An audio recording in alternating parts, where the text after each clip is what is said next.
এক ব্যতিক্রমী ড্র হয়ে গেল এবারের চ্যাম্পিয়ন্স লিগে।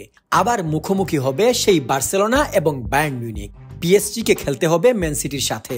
আবার রিয়াল মাদ্রিদ মোকাবেলা করবে ডর্টমুন্ড, মিলান এবং লিভারপুলের মতো দলের সাথে। বিস্তারিত জানার আগে আসুন দেখে নেই কিভাবে এবার চ্যাম্পিয়ন্স লিগ খেলা হবে, কয়টি দল আছে এতে, second round, quarter final, semifinal এবং ফাইনালের হিসাব নিকাশি বা কি। প্রথমেই জেনে নেই গ্রুপ স্টেজটা কিভাবে হবে। পুরনো ফরম্যাটে গ্রুপ পর্বে 32টি দল ছিল, যাদের 8টি গ্রুপে ভাগ করা হতো। কিন্তু চলতি মৌসুম থেকে 36টি দল একটি লিগ ফরম্যাটে অংশ নিবে। এই নতুন লিগ পর্বে প্রতিটি দল 8টি ম্যাচ খেলবে এবং তারা 8টি ভিন্ন দলের বিপক্ষে খেলার সুযোগ পাবে, যার 4টি হবে নিজেদের ঘরে এবং 4টি প্রতিপক্ষের মাঠে। এরকম করার কারণ হলো এই পরিবর্তনের মধ্য দিয়ে গ্রুপ স্টেজের ম্যাচগুলোতে ভেরিয়েশন বাড়বে এবং সমর্থকরা হাই ভোল্টেজ ম্যাচ দেখার সুযোগ পাবেন শুরু থেকেই। আগে যেটা হতো যে গ্রুপ পর্বে খুব একটা গুরুত্ব তেমন ছিল না, কারণ 4টা দল মুখোমুখি হতো, তাদের মধ্যে 2টা দল থাকতো বড় আর 2টা দল থাকতো একদমই শেষ টায়ারের। তাহলে এবার কোয়ালিফিকেশন ক্রাইটেরিয়াটা কিভাবে হলো? চ্যাম্পিয়ন্স লিগের জন্য যোগ্যতা অর্জন করার প্রক্রিয়া একই থাকবে, আগে যেমন ছিল ঠিক সেরকমই, যেটা নির্ভর করবে আগের মৌসুমে ঘরোয়া লিগের দলের চূড়ান্ত অবস্থানের উপর। এছাড়াও 2024-25 মৌসুমে 4টি অতিরিক্ত স্থান থাকবে, যা ইউএফা কিছু ক্রাইটেরিয়ার মাধ্যমে সিলেক্ট করবে। রাউন্ড অফ 16 কিভাবে হবে? প্রতিটি ম্যাচের ফলাফল অনুযায়ী পয়েন্ট দিয়ে দলগুলোকে র্যাঙ্ক করা হবে। জয়ের জন্য 3 পয়েন্ট এবং ড্রয়ের জন্য 1 পয়েন্ট বরাদ্দ করা হবে। লিগের শীর্ষ 8টি দল সরাসরি শেষ 16তে যাবে। নবম থেকে 24তম স্থানে থাকা দলগুলো 2 লেগের নকআউট পর্বের প্লে অফ খেলবে। বিজয়ীরা শেষ 16তে যাওয়ার সুযোগ পাবে। এরপরই শুরু হবে প্লে অফ রাউন্ড।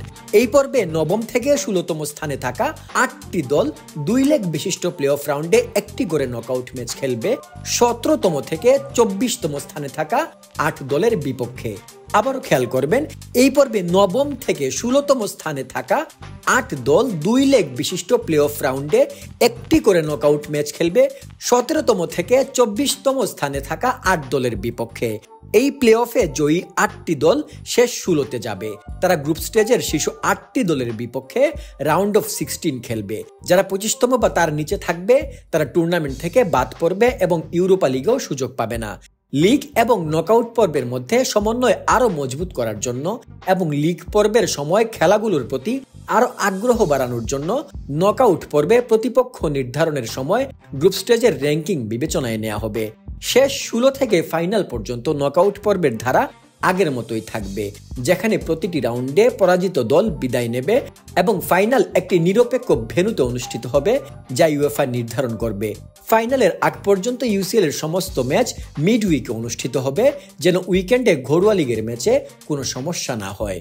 অর্থাৎ সোজাসাপটা কথা হলো, এবার চ্যাম্পিয়ন্স লিগে দল বাড়বে, এবার চ্যাম্পিয়ন্স লিগে খেলার পরিমাণও বাড়বে এবং এবার চ্যাম্পিয়ন্স লিগে প্রতিযোগিতাও বাড়বে। আগে যেমন একই গ্রুপে যদি হতো Real Madrid, Barcelona, Bayern Munich, Dortmund, তাহলে গ্রুপ পর্বের খেলাগুলো হতো তাদের মধ্যেই, কিন্তু এবার এইরকম হবে না।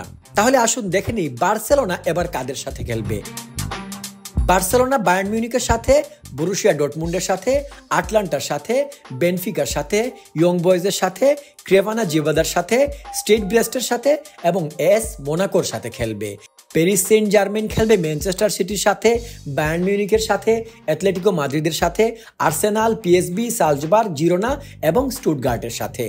আবার রিয়াল মাদ্রিদ খেলবে ডর্টমুন্ডের সাথে, লিভারপুলের সাথে, মিলান, আটলান্টা, সালজবার্গের সাথে, লিলে, স্টুটগার্ট এবং ব্রেস্টের সাথে।